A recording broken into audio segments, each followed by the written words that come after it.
আসসালামু আলাইকুম বন্ধুরা, সবাই কেমন আছেন? সবাইকে পহেলা ফাল্গুনের শুভেচ্ছা। এই যে আমার ধান ক্ষেত দেখতেছেন, এটা অনেক আগেই রোপণ করা হয়েছে, প্রায় 1 মাস হয়ে গেছে আর কি।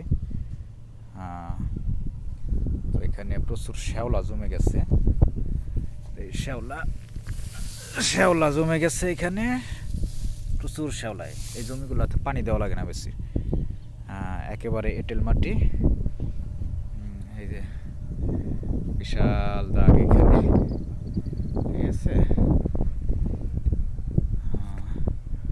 অনেকদিন পর জমিতে আসলাম আজকে। তো ধানের চেহারা মোটামুটি আছে। তো ভিডিও এবং ছবি দেখে যদি কেউ কোনো কিছু বুঝতে পারেন যে আসলে কিসের ঘাটতি আছে, তাহলে সেটা কমেন্টস বক্সে আমাকে একটু জানাবেন। তো আমি একটু ব্যস্ততার মাঝে আছি, সময় হচ্ছে না বিস্তারিত ভিডিওতে কথা বলতাম। তো সবাই ভালো থাকবেন। আল্লাহ হাফেজ।